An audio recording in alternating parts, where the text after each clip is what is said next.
നമസ്കാരം. ഹലോ ഡോക്ടറിലേക്ക് സ്വാഗതം. ഓണക്കാലമാണ്. ആഘോഷത്തിൻ്റെയും സന്തോഷത്തിൻ്റെയും ദിനങ്ങളാണ്. വിഭവസമൃദ്ധമായ ഭക്ഷണവും ഇതിൻ്റെ ഭാഗമാണ്. ആരോഗ്യത്തോടെ എങ്ങനെ ഓണമുണ്ണാം, ആരോഗ്യകരമായ ഓണസദ്യ എങ്ങനെയിരിക്കണം, ഇക്കാര്യമാണ് ഹലോ ഡോക്ടർ എന്ന് സംസാരിക്കുന്നത്. നമുക്കൊപ്പം Kasaragod government medical college principal doctor PS Indu ഉണ്ട്. ഡോക്ടർ നമസ്കാരം. നമ്മൾ ഓണത്തെ കുറിച്ചാണ് സംസാരിക്കുന്നത്. ഓണക്കാലത്തെ ആരോഗ്യ സംരക്ഷണം എങ്ങനെയായിരിക്കണം ഡോക്ടർ? ഓണത്തിന് മാത്രമല്ല, എല്ലാ സമയത്തും നമുക്ക് ആരോഗ്യം വേണം, ആരോഗ്യ സംരക്ഷണവും വേണം. പക്ഷെ ഓണക്കാലത്തെ ഒരു പ്രത്യേകത മാനസികമായിട്ട് നമുക്ക് ഒരുപാട് സന്തോഷം ഉണ്ടാകുന്ന ഒരു സമയമാണെന്നുള്ളതാണ്. അപ്പൊ ഓണക്കാലത്തെ ആരോഗ്യം നമ്മുടെ ശാരീരിക ആരോഗ്യമാണ്, മാനസികാരോഗ്യമാണ്, അതുപോലെ തന്നെ സാമൂഹികമായ ആരോഗ്യത്തിനും കൂടി വളരെ അത്യാവശ്യമാണ് ഓണം പോലെയുള്ള ഒരു കൂട്ടായ്മ. ഓണത്തിന്റെ ഒരു പ്രത്യേകത മറ്റ് എല്ലാ ആഘോഷങ്ങളും ഏതെങ്കിലും ഒരു പ്രത്യേക കാര്യത്തെ കുറിച്ചിട്ട് ആണെങ്കിൽ ഓണം ഒരു എല്ലാവരും ഒരുപോലെ എന്നുള്ള ഒരു സങ്കല്പത്തിന് ഇതിന്റെ പിന്നിലെല്ലാം എല്ലാ ആഘോഷങ്ങളുടെയും പിന്നിൽ ഐതിഹ്യമുണ്ടെങ്കിലും ഓണത്തിന്റെ ഐതിഹ്യത്തിന്റെ ഏറ്റവും പ്രാധാന്യം അതിന്റെ സമത്വവും സാഹോദര്യവും. എല്ലാവരും ഒന്നുപോലെ കള്ളവും ചതിയും ഒന്നും ഇല്ലാത്ത കാലത്തെ അനുസ്മരിക്കുന്നതാണ്. അപ്പൊ നമ്മൾ ഒരു ജനാധിപത്യ രാജ്യമാണെങ്കിലും അതിന്റെ ഒരു അന്തസ്സത്ത, ഓണത്തിന്റെ അന്തസ്സത്ത, അതുകൊണ്ടാണ് എല്ലാവരും ഒന്നിച്ച് സർക്കാരും ഒക്കെ വലിയ വിപുലമായിട്ട് ഓണം ആഘോഷിക്കുന്നത്. അപ്പൊ ആ സമയത്തുള്ള ഒരു സാമൂഹിക ആരോഗ്യം നമ്മുടെ കൂടിച്ചേരലുകളിലാണ്. അതുകൊണ്ട് തൊഴിലിടങ്ങളിലൊക്കെ ഈ ഓണം 4 ദിവസം, ഉത്രാടം, തിരുവോണം, അവിട്ടം, ചതയം ഒക്കെ പറയുന്ന 3-4 ദിവസം അവധിയും ഒക്കെ കിട്ടുന്ന ഓണത്തിന് അപ്പുറത്തേക്ക് മിക്കവാറും എല്ലാ സ്കൂളുകളിലും കോളേജുകളിലും നമ്മുടെ എല്ലാ തൊഴിലിടങ്ങളിലും കൂട്ടങ്ങൾ അല്ലെങ്കിൽ ആ കൂട്ടായ്മ വരുന്നുണ്ട്. അപ്പൊ ആ കൂട്ടായ്മയുടെ സാമൂഹിക ആരോഗ്യം കൂടിയാണ് ആ ഓണം. അപ്പൊ ഓണത്തിന്റെ ശാരീരിക ആരോഗ്യം നോക്കണം, അതിലെ സാമൂഹിക ആരോഗ്യം. അതുകൊണ്ട് തന്നെ ഇത്തരം ആഘോഷങ്ങള് നമ്മുടെ ആരോഗ്യത്തിന് തന്നെ വളരെ അത്യാവശ്യമാണ്. പിന്നെ മാനസികാരോഗ്യത്തിന് നമുക്കറിയാലോ, നമ്മൾ ഒന്നിച്ച് ഓരോ കാര്യങ്ങൾ ചെയ്യുമ്പോൾ ഇപ്പൊ വളരെ ആഴ്ചകളായിട്ട് ഇപ്പൊ കുട്ടികൾ ഒക്കെ അവരുടെ തിരുവാതിരയ്ക്കും മറ്റ് കലാപരിപാടികൾക്കും ഒന്നിച്ച് പ്രാക്ടീസ് ചെയ്യുന്നു. തൊഴിലിടങ്ങളില് നമ്മള് കൂട്ടുകാര് ഒന്നിച്ച് ചേർന്ന് അതിനു വേണ്ടി തയ്യാറെടുക്കുന്നു. അപ്പൊ ഇത്തരം കാര്യങ്ങളിലൊക്കെ മാനസികാരോഗ്യവും മെച്ചപ്പെടും. ഇനി നമ്മൾ ശാരീരികാരോഗ്യത്തിന്റെ കാര്യം വരാം. അപ്പൊ അതില് ഭക്ഷണവും പിന്നെ ഓണത്തിന്റെ എല്ലാ കളികളും ഒക്കെ നമ്മുടെ ശാരീരികാരോഗ്യം കൂട്ടും എന്നുള്ളത് വളരെ നല്ലൊരു കാര്യമാണ്. ഇനി ഓണസദ്യയുടെ ആരോഗ്യത്തെ കുറിച്ചിട്ടാണ് നമ്മൾ ഇന്ന് പ്രധാനമായിട്ടും സംസാരിക്കാൻ പോകുന്നത്.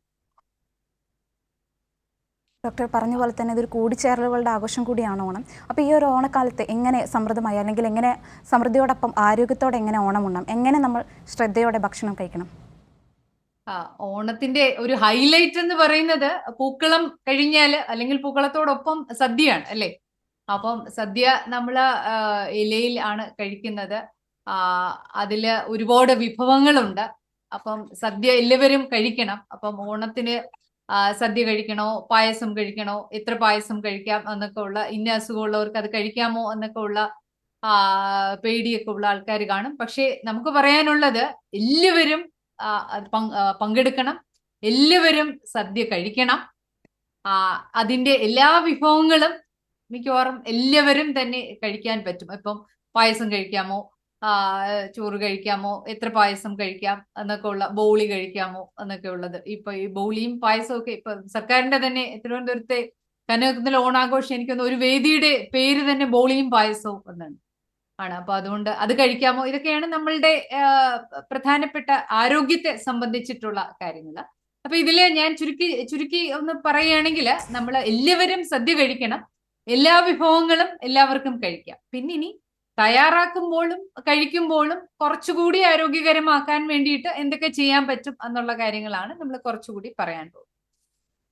അപ്പൊ അതില് ഓണത്തിന് ചോറ് ആണ് പ്രധാനമായിട്ടും നമ്മള് പിന്നെ അളവില് കൂടുതലായിട്ട് വരുന്നത്. അപ്പൊ അതിന്റെ അളവ് കുറയ്ക്കണം എന്നുള്ളതാണ്. അതെല്ലാവരും അളവ് കുറയ്ക്കണം. പ്രത്യേകിച്ചും അതിപ്പം എന്ന് വിചാരിച്ച് ചോറ് കഴിക്കണ്ട എന്നല്ല, പക്ഷെ ഒരുപാട് കൂട്ടാനും തൊടുകറികളും അവിയലും സാമ്പാറും പരിപ്പും ഒക്കെ, അതാണല്ലോ അതിന്റെ ഓർഡർ. തിരുവനന്തപുരത്തെ സദ്യയുടെ വിളമ്പിന്റെ ഓർഡർ അല്ല കാസർഗോഡ് ഇപ്പൊ കഴിഞ്ഞ ദിവസം ഞങ്ങൾക്ക് ഒരു ഓണ സദ്യ ഉണ്ടായിരുന്നു. അപ്പൊ ഞാൻ ശ്രദ്ധിച്ചു പല കാര്യങ്ങളും തിരുവനന്തപുരത്തെ എന്താ പറയുക, രുചി വ്യത്യാസങ്ങൾ മാത്രമല്ല, വിളമ്പുന്ന ഓർഡറും ഒക്കെ വ്യത്യാസമുണ്ട്. പക്ഷെ നമ്മൾ ആകെ കഴിക്കുന്ന ചോറിന്റെ ഒരു അളവ്, പ്രത്യേകിച്ചും കുറച്ചൊരു വണ്ണം കൂടുതൽ, പ്രമേഹം ഇങ്ങനെയൊക്കെ ഉള്ളവര് ഈ എല്ലാ കറികളും കഴിക്കാമെങ്കിലും ആ ചോറിന്റെ അളവ് കുറച്ച് കുറയ്ക്കുന്നതാണ് നല്ലത്. കാരണം ഈ വണ്ണം കുറവുള്ളവർ, അത് ഓണത്തിന് മാത്രമല്ല, അല്ലാത്ത ദിവസം തന്നെ നമ്മള് ഈ ധാന്യങ്ങളുടെ അളവ്, കാരണം ധാന്യത്തില് പ്രധാനമായിട്ടും കാർബോഹൈഡ്രേറ്റിൽ നിന്ന് കിട്ടുന്ന കലോറിയാണ് വരുന്നത്. അപ്പൊ അതുകൊണ്ട് തന്നെ ഈ ആകെ കലോറി കുറയ്ക്കാൻ ശ്രമിക്കുമ്പോൾ നമ്മൾ ഒരു ദിവസം 6 ഔൺസ് ധാന്യങ്ങൾ മതി. 6 ഔൺസ് എന്ന് നമ്മൾ പറയുമ്പോൾ 6 സ്ലൈസ് ബ്രെഡ് അല്ലെങ്കിൽ 6 ചപ്പാത്തി. അപ്പൊ അതുകൊണ്ട് ഒരു 2 ചപ്പാത്തിയുടെ അത്രയും അളവിലുള്ള ചോറ് എന്ന് വെച്ചാൽ കുറച്ച് ചോറ് കഴിച്ചാൽ മതി എന്നുള്ളതാണ്. അപ്പൊ അതിൽ എല്ലാ കറിയും കഴിക്കാം. നമുക്ക് കുറച്ച് ചോറിട്ടാലും ആ ചോറിൽ നിന്ന് നമുക്ക് ആദ്യം പരിപ്പ്, അല്ലെ, തിരുവനന്തപുരം ഭാഗത്തൊക്കെ, തിരുവനന്തപുരം കൊല്ലം ആ ഭാഗത്തൊക്കെ ആദ്യം പരിപ്പും പിന്നെ സാമ്പാർ അങ്ങനെയാണ്. പരിപ്പ് തന്നെ പിന്നെ ചെറുപയർ ഉടച്ച് തയ്യാറാക്കുന്ന പരിപ്പാണ് തെക്കൻ കേരളത്തിലെങ്കിൽ, മധ്യ കേരളത്തിലെ തൃശ്ശൂരൊക്കെ ആവുമ്പോഴത്തേക്ക് അതിന്റെ പരിപ്പിന്റെ വേവിക്കുന്നതിന്റെ രീതിയൊക്കെ മാറും. പക്ഷെ എല്ലാ പരിപ്പും പ്രോട്ടീൻ ആണ് എന്നുള്ളത് കൊണ്ട് പരിപ്പ് ശരിക്കും വളരെ നല്ലതാണ്. പൊതുവില് കറികളൊക്കെ തയ്യാറാക്കുമ്പോൾ തേങ്ങയുടെയും എണ്ണയുടെയും അളവ് കുറച്ച് കുറയ്ക്കുന്നത് നല്ലതാണ്. അതാണ് ഒരു കാര്യം. പിന്നെ ഈ ചോറിന്റെ അളവില് നമ്മള് ഈ ആകെ കഴിക്കുന്ന ചോറിന്റെ അളവ് കുറയ്ക്കുന്നത് ഈ ഓണത്തിന് മാത്രമല്ല, അതല്ലാത്ത സമയത്തും അത് കുറയ്ക്കുന്നത് വളരെ നല്ലതാണ്. അതുപോലെ സാമ്പാറിന്റെ ഒരു ഗുണം, സാമ്പാറിൽ എല്ലാ പച്ചക്കറിയും ചേരും എന്നുള്ളതാണ്. നമ്മൾ ഒരു ദിവസം ഒരു വ്യക്തി ഏതാണ്ട് 400ഓളം ഗ്രാം പച്ചക്കറികളും 100 ഗ്രാം പഴങ്ങളും കഴിക്കണം എന്നുള്ളതാണ്. അതുപോലെ ഈ പയറുവർഗ്ഗങ്ങളും മറ്റ് പ്രോട്ടീന്റെ ഉറവിടങ്ങളും കൂടുതൽ കഴിക്കണം എന്നുള്ളതാണ്. അപ്പൊ അതുകൊണ്ട് ഈ ചോറിന് പരിപ്പ് ധാരാളം കഴിക്കുന്നതും നല്ലതാണ്. സാമ്പാർ നല്ലതാണ്. സാമ്പാർ എല്ലാവർക്കും, എല്ലാ പ്രായത്തിലുള്ളവർക്കും കഴിക്കാം. സാമ്പാറിൽ എല്ലാത്തരം പച്ചക്കറികളും ചേരും എന്നുള്ളത് കൊണ്ട് ഓണത്തിന് നമ്മൾ തയ്യാറാക്കുന്ന വിഭവങ്ങളിൽ വളരെ ആരോഗ്യപ്രദവും പോഷക സമ്പുഷ്ടവുമായ ഒരു കാര്യം കൂടിയാണ് സാമ്പാർ. ഡോക്ടർ ഇപ്പോൾ പറഞ്ഞു നിർത്തിയത് ആരോഗ്യപ്രദമായി എങ്ങനെ ഓണം ഉണ്ണാമെന്നതാണ്. എന്നാൽ അതിനപ്പുറം ചിലരെ സംബന്ധിച്ച് അമിതമായ ആരോഗ്യ ചിന്തകൾ കൊണ്ട് ഓണസദ്യയുടെ സന്തോഷം നഷ്ടപ്പെടുത്തേണ്ടതുണ്ടോ ഡോക്ടർ? സദ്യയുടെ സന്തോഷം നഷ്ടപ്പെടുത്താൻ പാടില്ല എന്നുള്ളതാണ് നമ്മൾ പറയുന്നത്. അപ്പൊ അതുകൊണ്ട് ആദ്യം പറഞ്ഞത് എല്ലാവരും ഓണസദ്യ കഴിക്കണം. അത് ഒറ്റയ്ക്കിരുന്ന് കഴിക്കരുത്. ഒന്നിച്ചിരുന്ന്, അത് കൂട്ടുകാരോടും വീട്ടുകാരോടും നമ്മൾ ജോലി ചെയ്യുന്നവർ ഒന്നിച്ചാണെങ്കിലും ഒക്കെ ഒന്നിച്ചിരുന്ന് കഴിക്കണം എന്നുള്ളതാണ്. അത് മാനസികാരോഗ്യം വളരെ വളരെ പ്രധാനമാണ്. അപ്പൊ അതുകൊണ്ട് ഓണത്തിന്റെ ഏറ്റവും പ്രധാനം ഇതിന്റെ ശാരീരികാരോഗ്യത്തെക്കാൾ കൂടുതൽ ഇതിന്റെ മാനസികാരോഗ്യവും ഇതിന്റെ സാമൂഹിക ആരോഗ്യവുമാണ്. പിന്നെ ഇതില് ചിലര് ഭക്ഷണം, പായസം കഴിക്കാനൊക്കെ പേടി എന്താന്ന് വെച്ചാല്, നമ്മളിപ്പോ 100 ഗ്രാം അരിയിൽ ഏതാണ്ട് 345 കലോറിയാണ് ഊർജ്ജം. 100 ഗ്രാം ഗോതമ്പും അതുപോലെ തന്നെയാണ് 344 കലോറിയാണ്. അതേസമയം നമ്മളിപ്പോ പയറ്, പരിപ്പ് അങ്ങനെയുള്ള ഏതെങ്കിലും ആണെങ്കിലും അതിൽ ഏതാണ്ട് 320 തൊട്ട് 360 കലോറി വരെയാണ്. വലിയ വ്യത്യാസമൊന്നുമില്ല. പക്ഷെ പ്രോട്ടീന്റെ അളവ് അരിയിലാണെങ്കിൽ 6.8 ഗ്രാം ആണെങ്കിൽ ഗോതമ്പിൽ അത് ഏതാണ്ട് 11.8, ഇരട്ടിയാണ്. പയറുവർഗ്ഗങ്ങളിൽ അത് 20 ആണ്. അതേസമയം ഈ പഞ്ചസാര, ശർക്കര, അതിനകത്തൊക്കെ ഈ പ്രോട്ടീൻ ഇല്ല. അതിന് പകരം അതിനകത്ത് നേരിട്ട് നമുക്ക് ശരീരത്തിലേക്ക് പെട്ടെന്ന് ആഗിരണം ചെയ്യുന്ന പഞ്ചസാര അല്ലെങ്കിൽ ഗ്ലൂക്കോസ് ആണ് കിട്ടുന്നത്. അപ്പൊ അത് 1 കിലോ നമ്മൾ എടുക്കുകയാണെങ്കിൽ അതില് 900, അല്ലെങ്കിൽ നമ്മളിപ്പോ 1 സ്പൂൺ പഞ്ചസാരയിൽ തന്നെ 20 കാലറി വരും. അപ്പൊ നമ്മൾ ഈ പായസം ഒക്കെ ഉണ്ടാക്കുമ്പോൾ അതില് പഞ്ചസാരയാണെങ്കിലും ശർക്കരയാണെങ്കിലും അതില് മധുരത്തിന് വലിയ വ്യത്യാസമൊന്നുമില്ല. രണ്ടിൽ നിന്നും ശരീരത്തിലേക്ക് നേരിട്ട് പഞ്ചസാര കുറച്ചുകൂടി റിഫൈൻഡ് ആണെന്നേ ഉള്ളൂ. അപ്പൊ പഞ്ചസാര ആണ് കൂടുതൽ കുഴപ്പം, അതുകൊണ്ട് ശർക്കരയാണെങ്കിൽ കുഴപ്പമില്ല എന്നുള്ള ഒരു ധാരണയും ശരിയല്ല. ശർക്കരയാണെങ്കിലും പഞ്ചസാരയാണെങ്കിലും ഡയബറ്റീസ് ഉള്ളവർക്കും ഇല്ലാത്തവർക്കും പഞ്ചസാരയുടെ ശർക്കരയുടെ അളവ് പായസത്തിന് ഒന്ന് കുറയ്ക്കുന്നത് നല്ലതാണ്. അതുപോലെ തന്നെ ഇപ്പൊ നെയ്യ്, എണ്ണ, തേങ്ങ, ഇതാണ് വീണ്ടും 3 കാര്യങ്ങൾ നമ്മൾ ഭക്ഷണത്തിന് രുചി കൂട്ടുന്ന കാര്യങ്ങൾ. എണ്ണ തീർച്ചയായിട്ടും, എണ്ണയും വെണ്ണയും നെയ്യും ഒക്കെ ഭക്ഷണത്തിന് രുചി കൂട്ടുന്ന കാര്യങ്ങളാണ്. അപ്പൊ അതിന്റെയൊക്കെ അളവ് കുറച്ച് കുറയ്ക്കുന്നത് നല്ലതാണ്. അപ്പം ഇതെല്ലാം ഒരു കാലറിയിൽ നിന്ന്, 1 ഗ്രാമിൽ നിന്ന് 9 കാലറി, അതായത് 100 ഗ്രാമില് 900 കാലറീസ് ആണ് ഈ എണ്ണ, വെണ്ണ, നെയ്യിൽ നിന്നൊക്കെ കിട്ടുന്നത്. 100 ഗ്രാമിൽ നിന്ന് 900 കാലറി കിട്ടും. അതായത് നമ്മളിപ്പം അരിയിൽ നിന്ന് കിട്ടുന്നതിന്റെ 3 ഇരട്ടി. അപ്പൊ തേങ്ങ നല്ലതാണോ എന്ന് ചോദിച്ചാല് തേങ്ങ കഴിക്കുന്നത് കൊണ്ട് കുഴപ്പമില്ല, പക്ഷെ തേങ്ങയുടെ അളവ് കുറയ്ക്കണം എന്നുള്ളത് ആവശ്യമാണ്. കാരണം 100 ഗ്രാം തേങ്ങ 50 ഗ്രാം വെളിച്ചെണ്ണയ്ക്ക് തുല്യമാണ്. അതായത് നമ്മളിപ്പം അവിയലൊക്കെ ഉണ്ടാക്കുമ്പം ഇപ്പൊ ഞാൻ അടുത്ത സമയത്ത് ഒരു കണ്ടത്, അവിയലിന് കഷ്ണം വേവിക്കുമ്പോൾ വെള്ളം ചേർക്കേണ്ട, വെളിച്ചെണ്ണയിൽ വേവിക്കാമെന്നൊരു പാചക കുറിപ്പ് കഴിഞ്ഞ ഒരു ദിവസം കാണുകയുണ്ടായി. അപ്പൊ അതില് അങ്ങനെ എണ്ണ ചേർക്കുമ്പോൾ എണ്ണയുടെ അളവ് കൂടും. അപ്പൊ എണ്ണയ്ക്ക് പകരം തേങ്ങ എന്നുള്ളതില് തേങ്ങയുടെ അളവും കുറയ്ക്കണം. കാരണം നമ്മള് ഒരു 100 ഗ്രാം തേങ്ങയിൽ നിന്ന് ഏതാണ്ട് 450 അല്ലെങ്കിൽ 445 കലോറി കിട്ടും. 100 ഗ്രാം വെളിച്ചെണ്ണയിൽ 900 അല്ലെങ്കിൽ 900 ആണെങ്കിൽ അതിന്റെ പകുതിയോളം കിട്ടും. അപ്പൊ നമ്മള് തോരനും പച്ചക്കറികളൊക്കെ വെക്കുമ്പോൾ തീർച്ചയായിട്ടും അവിയലും ഒക്കെ നല്ലതാണ്. അവിയലിന് ഒരുപാട് പച്ചക്കറികൾ ചേരും. പക്ഷെ ഇപ്പൊ ഈ ചേന, ചേമ്പ്, കാച്ചിൽ അങ്ങനെ ഉള്ള ട്യൂബേഴ്സ് കൂടുതൽ, ഇതിപ്പോ ഓണത്തിന് മാത്രമല്ല, അല്ലെങ്കിലും നമ്മൾ അവിയൽ വെക്കുമ്പോൾ ഈ വെള്ളരി, പടവലം അതൊക്കെ കാലറി വളരെ കുറവാണ്. അപ്പൊ അങ്ങനെയുള്ള പച്ചക്കറികൾക്ക് ഇപ്പം വെള്ളരി, പടവലം, വെണ്ടയ്ക്ക, വെള്ളരിക്ക, ഇങ്ങനെ നമ്മൾ പറയുന്ന മിക്കവാറും എല്ലാ പച്ചക്കറികളിലും അതിൽ 100 ഗ്രാമിൽ 20-40 കാലറിയോ. നമ്മൾ ആലോചിച്ച് നോക്കണം, 100 ഗ്രാം അരിയിൽ 340 ആണ്. പഞ്ചസാരയില് നമ്മളിപ്പം ഈ പഞ്ചസാരയില് കൂടുതലാണ്. ഫാറ്റ്, കൊഴുപ്പ് തേങ്ങയിലാണ്, എണ്ണയിലൊക്കെ ആണെങ്കിൽ 900 ആണ്. അത് 20-40 ഉള്ളൂ 100 ഗ്രാമില് പച്ചക്കറിയിൽ. അപ്പൊ അതുകൊണ്ട് ഈ അങ്ങനെയുള്ള പച്ചക്കറികൾ നമ്മൾ കൂടുതൽ, ഇപ്പൊ തക്കാളി, ഇതെല്ലാം നല്ലതാണ്.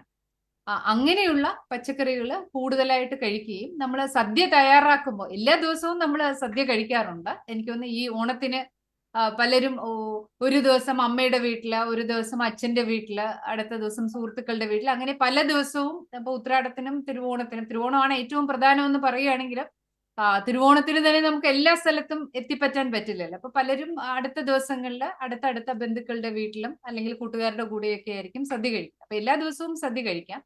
പക്ഷെ അങ്ങനെ കഴിക്കുമ്പോൾ നമ്മള് സദ്യ തയ്യാറാക്കുമ്പോൾ ഇതിന്റെയൊക്കെ ഒരു അളവ് കുറയ്ക്കുന്നത് നല്ലതാണ്. പിന്നെ ഒരു ദിവസം എന്നുള്ളത് കൊണ്ട് ഇത് മുഴുവൻ ഇപ്പൊ എണ്ണയും തേങ്ങയും ഒന്നും ഇല്ലാതാക്കി ഇതിന്റെ രുചി കളയേണ്ട ഒരു കാര്യമില്ല. പക്ഷെ നമ്മൾ എല്ലാ ദിവസവും സദ്യ കഴിക്കുന്നുണ്ടെങ്കിൽ ഇതിന്റെയൊക്കെ ഒരു അളവിൽ ഒരു മിതത്വം വരുത്തുന്നത് നല്ലതാണ്. ഇപ്പം നെയ്യില്ലാത്ത പായസം വെക്കണം അങ്ങനെയൊന്നും ഇല്ല. നെയ്യില് തയ്യാറാക്കുമ്പോഴാണ് അതിനെയൊക്കെ ഒരു രുചി വരുന്നത്. അപ്പൊ അതുകൊണ്ട് അതൊക്കെ നല്ലതാണ്. പ്രത്യേകിച്ച് ഇപ്പൊ പയറ് വെച്ചിട്ടും പരിപ്പ് പായസവും ഒക്കെ വരുവാണെങ്കിൽ തീർച്ചയായിട്ടും അതിന് പ്രോട്ടീൻ കൂടുതൽ വരും. അട എന്ന് പറയുന്നത് അരിയാണ്. വെർമിസിലി അല്ലെങ്കിൽ സേമിയ എന്ന് പറയുന്നത് അത് നമ്മുടെ ഗോതമ്പിന്റെ ഒരു പ്രോഡക്റ്റ് ആയിട്ട് റിഫൈൻ ചെയ്ത് എടുക്കുന്ന കാര്യങ്ങളാണ്. അപ്പൊ അതിലെല്ലാം കൂടുതലും സിറിയൽ ബേസ്ഡ് ആണ്. അതേസമയം പിന്നെ പരിപ്പ്, പയറൊക്കെ ഉപയോഗിക്കുകയാണെങ്കിൽ കുറച്ചുകൂടി പ്രോട്ടീൻ കൂടുതലായിട്ട് കിട്ടും. ഇതിന്റെ എല്ലാം രുചി ഈ എല്ലാ പായസവും വയ്ക്കാം, വ്യക്തമാണ് ഡോക്ടർ. എല്ലാ പായസവും കഴിക്കാം. അതെ, നമ്മളോടൊപ്പം ഒരു പ്രേക്ഷകൻ കൂടി ചേരുന്നുണ്ട്. കായംകുളത്ത് നിന്ന് ഗോപാലനാണ്. ചോദിച്ചോളൂ ഡോക്ടറോട്. പറയും. നമസ്കാരം സർ. കേൾക്കാമോ? കേൾക്കാം ഡോക്ടർ. കോൾ കട്ടായെന്ന് തോന്നുന്നു. നമുക്ക് അടുത്ത ചോദ്യത്തിലേക്ക് കടക്കാം. ഡോക്ടർ, ഇപ്പോൾ ഓണസദ്യ എങ്ങനെ മാനസികാരോഗ്യപരമായി അങ്ങനെ ആരോഗ്യപ്രദമാക്കാമെന്നാണ് പറഞ്ഞത്. എന്നാൽ ഓണസദ്യയുടെ പോഷക ഗുണങ്ങൾ എന്തെല്ലാമാണ്? ഓണസദ്യയുടെ പോഷക ഗുണം അതിന്റെ ആകെ നമ്മൾ കഴിക്കുന്ന എന്തൊക്കെയാണ് അതിന്റെ ഭാഗങ്ങൾ എന്നുള്ളതാണ്. ഇപ്പൊ ചോറ് ആണ് ഇലയിൽ കൂടുതലായിട്ട് കാണുന്നത്. അപ്പൊ ആ ചോറിന്റെ അളവ് കുറയ്ക്കണമെന്നാണ് ഞാൻ പറഞ്ഞത്. അപ്പൊ ചോറിൽ കൂടുതലായിട്ടുള്ളത് കാർബോഹൈഡ്രേറ്റും കുറച്ച് പ്രോട്ടീനുമാണ്. അപ്പൊ 100 ഗ്രാം അരിയാണെങ്കിൽ അതിൽ കാർബോഹൈഡ്രേറ്റ് ആണ് കൂടുതലായിട്ട് വരുന്നത്. അപ്പൊ അതിൽ നിന്ന് 345 കലോറി വരും. അപ്പൊ അത് നമ്മൾ വളരെ കുറച്ചു മതി. ഒരാളിന് ഒരു ദിവസം എല്ലാ നേരവും കൂടി കഴിക്കുന്നത് ഏതാണ്ട് 170 ഗ്രാം ധാന്യങ്ങൾ മതി എന്നുള്ളതാണ്. അതാണ് ഞാൻ 6 ഔൺസ് എന്ന് പറഞ്ഞത്. അപ്പൊ അതുകൊണ്ട് അത് രാവിലെ, ഉച്ചയ്ക്ക്, വൈകുന്നേരം ഒക്കെ ആയിട്ടാണ് കഴിക്കുന്നത്. അപ്പൊ അതുകൊണ്ട് അതിന്റെ ഒരു 50 ഗ്രാം അരിയുടെയൊക്കെ ഒരു ചോറ് മതി ഒരാളിന്. എന്ന് വെച്ചാൽ വളരെ കുറയ്ക്കുന്നത് തന്നെയാണ് നല്ലത്. അപ്പൊ അത് ആണ് അതിൽ നിന്ന് കിട്ടുന്ന കാലറി. അതിൽ നിന്ന് ഏതാണ്ട് 6.8 ഗ്രാം പ്രോട്ടീൻ ആണ് കിട്ടുന്നത്. അപ്പൊ അത് പിന്നെ നമ്മള് പല കറികൾ, ഇപ്പം അച്ചാറൊക്കെ പല ഇനം ഒരുപാട് തരം അച്ചാറുകളുണ്ട്. ഇഞ്ചിക്കറി, നാരങ്ങാക്കറി, അതിനകത്തൊക്കെ വരും. അപ്പൊ അതൊക്കെ കുറച്ചുകൂടി ഒരു എന്താണ് പറയുന്നത്, നമ്മുടെ രുചി മുകുളങ്ങളെ തൃപ്തിപ്പെടുത്തുന്ന കാര്യങ്ങളാണ്. അപ്പൊ അതിനകത്തൊക്കെ തയ്യാറാക്കുമ്പോൾ കുറച്ചുകൂടി എണ്ണയും അതിനകത്തൊക്കെ ഒരുപാട് അളവ് നമ്മൾ കഴിക്കത്തില്ലല്ലോ. അപ്പൊ അതുകൊണ്ട് അത് കുറച്ച് എല്ലാവരുടെയും രുചി അനുസരിച്ച് നമുക്ക് കഴിക്കാം. വ്യക്തമായ പച്ചടി ഡോക്ടർ. പച്ചടി വെള്ളരി വെച്ചും ബീട്രൂട്ട് വെച്ചും ഒക്കെ തയ്യാറാക്കുന്നുണ്ട്. അപ്പൊ ഏത് വെച്ച് തയ്യാറാക്കിയാലും ആ പച്ചക്കറിയുടെ ന്യൂട്രിയന്റ് അതിൽ കിട്ടും. ബീട്രൂട്ട് ഒക്കെ ശരിക്കും കാലറി കുറഞ്ഞ്, അപ്പൊ നമ്മൾ ഓണത്തിന് മാത്രമല്ല അല്ലാത്ത ദിവസങ്ങളിലും നമുക്ക് അധികം തേങ്ങയൊന്നും ചേർക്കാതെ തോരനായിട്ടോ മെഴുക്കുവരട്ടിയായിട്ടോ അധികം എണ്ണ ചേർക്കാതെ മെഴുക്കുവരട്ടിയായിട്ടോ കഴിക്കാൻ പറ്റുന്ന സാധനമാണ് ബീട്രൂട്ട്. അപ്പൊ വ്യക്തമാണ് ഡോക്ടർ. അതൊക്കെ നമ്മളോടൊപ്പം പറയും. ഒരു പ്രേക്ഷകൻ കൂടി ചേരുന്നുണ്ട്. അനീഷാണ്. അനീഷ് ഡോക്ടറോട് ചോദിച്ചോളൂ. Hello doctor, good afternoon. Hello, good afternoon Aneesh. Hello. പറയൂ. പറയൂ, കേൾക്കാം. Hello hello hello, good afternoon. Hello, കേൾക്കാമോ? ഹലോ. കേൾക്കുന്നുണ്ട് അനീഷ്, പറഞ്ഞോളൂ. എന്റെ ചോദ്യം ഇതാണ്, ഓണസദ്യയുമായിട്ട് ബന്ധപ്പെട്ടതാണ്. നമ്മൾ ഈ ഫൈബർ കണ്ടന്റ് ഉള്ള അരി ഉണ്ടല്ലോ, അതായത് ചില ഫൈബർ കണ്ടന്റ് മാറ്റാതെയുള്ള അരിയുണ്ട്. അപ്പൊ അതിന്റെ കൺസെപ്ഷൻ എടുക്കുന്നത് കൊണ്ട് നമുക്ക് എന്തെങ്കിലും മെച്ചമുണ്ടോ എന്നറിയാൻ വേണ്ടിയാണ്. പല കമ്പനികളുടെ പേര് ഞാൻ പറയുന്നില്ല, പല കമ്പനികളും ഇങ്ങനെ ഫൈബർ കണ്ടന്റ് കൂടിയ 100% തവിടോട് കൂടിയ ഫൈബർ കണ്ടന്റ് കൂടുതലുള്ള ധാന്യങ്ങളാണ് നമുക്ക് എന്തുകൊണ്ടും നല്ലത്. കാരണം ഈ ഫൈബർ കണ്ടന്റ് കൂടുമ്പോൾ ആ ഭക്ഷണത്തിന്റെ അല്ലെങ്കിൽ ആ ധാന്യം കഴിക്കുമ്പോൾ ഉള്ള ഗ്ലൈസിമിക് ഇൻഡെക്സ് കുറയും. ഗ്ലൈസിമിക് ഇൻഡെക്സ് എന്നിപ്പം അരിയുടെ കാര്യത്തിലാണെങ്കിൽ നമ്മൾ പുഴുക്കലരി, കുത്തരി, ചുമന്ന നിറമുള്ള അരി, തവിട് കളയാത്ത അരി, തവിടിനാണല്ലോ ആ ചുമപ്പ് അല്ലെങ്കിൽ ആ ഒരു ബ്രൗൺ നിറം. വെള്ള അരിയേക്കാൾ എന്തുകൊണ്ടും ഗുണം തവിടുള്ള അല്ലെങ്കിൽ ആ ചുമന്ന അരിക്ക് തന്നെയാണ്. പുഴുക്കലരി എന്ന് നമ്മൾ പറയുമല്ലോ, കുത്തരി, ചുമന്നിരിക്കുന്ന അരി, മട്ടയരി എന്നൊക്കെ പറയും. അപ്പൊ അത് വെച്ച് വെക്കുന്ന ചോറിന് തന്നെയാണ് നല്ലത്. പല കാരണങ്ങൾ കൊണ്ടാണ്. ഒന്ന്, ഈ ധാന്യത്തിന്റെ ഒരു ഹസ്ക് പോകുന്തോറും അതിന്റെ, അപ്പൊ അത് ഗോതമ്പ് അതുപോലെ തന്നെയാണ്. മൈദയാവുമ്പോൾ അത് റിഫൈൻഡ് ആവും. ഫൈബറോട് കൂടിയുള്ള ഹോൾ വീറ്റ് അല്ലെങ്കിൽ ഗോതമ്പ് നേരിട്ട് പൊടിച്ചെടുക്കുന്നത് തന്നെയാണ് എപ്പോഴും നമുക്ക് നല്ലത്. അപ്പൊ അതിന്റെ ഫൈബറിന്റെ അളവ് കൂട്ടും. അത് നമുക്ക് ഗ്ലൈസിമിക് ഇൻഡെക്സ് കുറയും. ഇപ്പൊ ക്യാൻസർ, പ്രത്യേകിച്ചും ഈ വൻകുടലിന്റെ ക്യാൻസർ പോലെയുള്ള തടയും. ഈ ഫൈബർ ശരിക്കും പറഞ്ഞാൽ പ്രോട്ടീൻ, കൊളസ്ട്രോളിന്റെ അബ്സോർപ്ഷൻ കുറയ്ക്കുകയും ഡിലേഡ് ആക്കുകയും ചെയ്യും. ഒരുപാട് കാരണങ്ങൾ. പിന്നെ അരിയുടെ ഒക്കെ ആണെങ്കിൽ ആ തവിടിന്റെ ഭാഗത്താണ് തയമിൻ എന്ന് പറയുന്ന വൈറ്റമിൻ B1, അത് ആ ഒരു വൈറ്റമിൻ കൂടുതലായിട്ടുള്ളത്. അപ്പൊ എന്തുകൊണ്ടും ആ ചുമന്ന അരി തന്നെയാണ് വെള്ള അരിയെ കഴിയും നല്ലത്.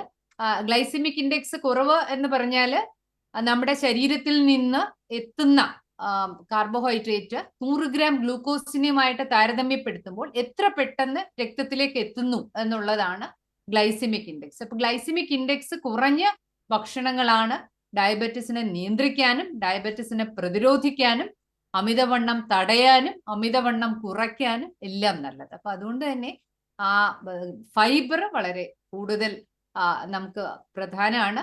അപ്പൊ ഫൈബർ കൂടുതലുള്ള ഭക്ഷണങ്ങൾ എന്ന് പറയുന്നത് പിന്നെ ഈ നമ്മുടെ ലെഗ്യൂംസ് ഇല്ലേ, പയറുവർഗ്ഗങ്ങൾ, ചെറുപയറ്, വൻപയറ്, സാമ്പാറിന്റെ പരിപ്പ്, അങ്ങനെയുള്ള പയറുവർഗ്ഗങ്ങളിൽ ഗ്ലൈസിമിക് ഇൻഡെക്സ്, കാരണം അതിനൊരു പശയുണ്ടല്ലോ.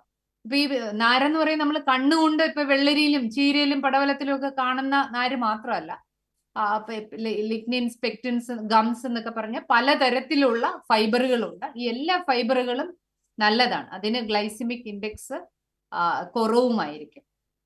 അപ്പൊ അതുകൊണ്ട് നാരുകൾ ഉൾപ്പെടുത്തുന്നത് നല്ലതാണ്. അപ്പൊ തോരനൊക്കെ വെക്കും, ചീരത്തോരനൊക്കെ സദ്യയിൽ അങ്ങനെ നമ്മൾ കാണാറില്ല. അതിപ്പം എല്ലാ ദിവസവും അതുകൊണ്ട് തന്നെ പച്ചക്കറികളില് ഇത്തരത്തിലുള്ള പച്ചക്കറികളും ഇലക്കറികളും ഒക്കെ ഉൾപ്പെടുത്തുന്നത് വളരെ നല്ലതാണ്.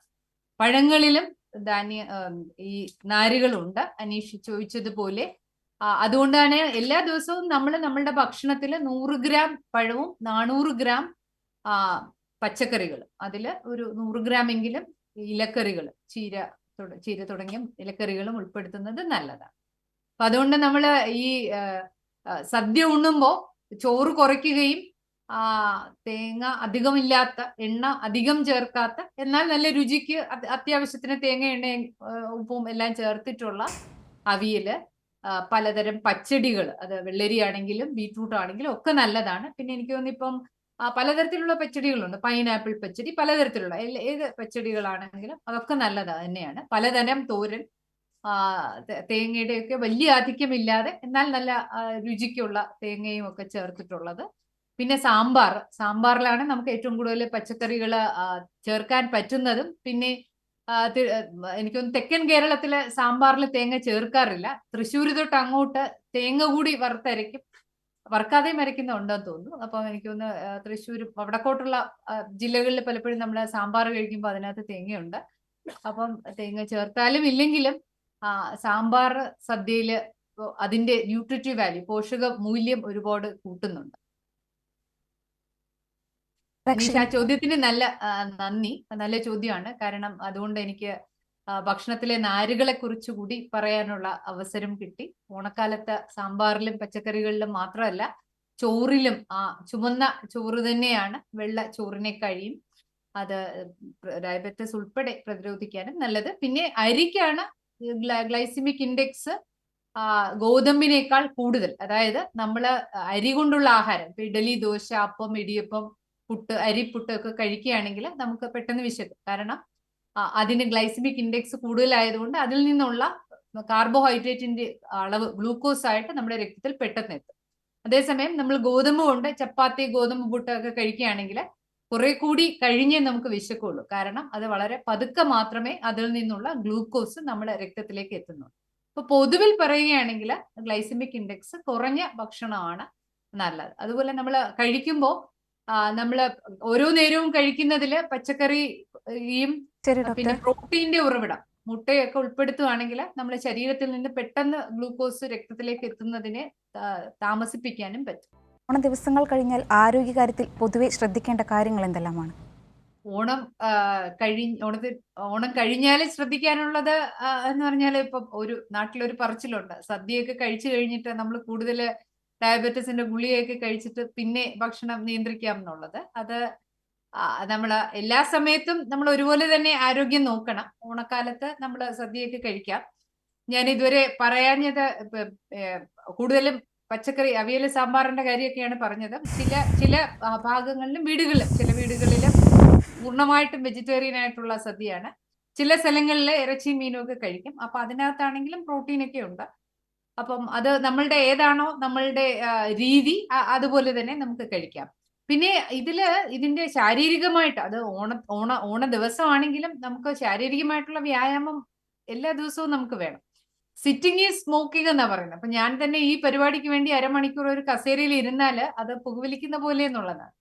അരമണിക്കൂർ നമ്മൾ അനങ്ങാതെ ഇരിക്കുക എന്നുള്ളത് ആരോഗ്യത്തിന് നല്ലതല്ല. പുതിയ സമയത്തെ പുകവലി പോലെയാണ് ഇരിപ്പ്.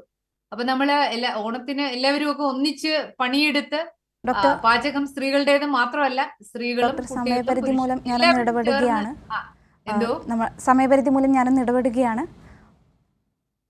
നമ്മുടെ സമയം അവസാനിച്ചിരിക്കുകയാണ്. ഓണം എങ്ങനെ ആരോഗ്യകരമാക്കാം, അല്ലെങ്കിൽ ഓണസദ്യ എങ്ങനെ ആരോഗ്യകരമാക്കാം എന്നാണ് നമ്മൾ ഇന്ന് ഹലോ ഡോക്ടറിൽ ചർച്ച ചെയ്തത്. നമുക്കൊപ്പം ചേർന്നത് Kasaragod government medical college principal doctor PS Indu ആണ്. നന്ദി ഡോക്ടർ. നമസ്കാരം. ഹലോ ഡോക്ടർ ഇവിടെ പൂർണ്ണമാകുന്നു. നമസ്കാരം.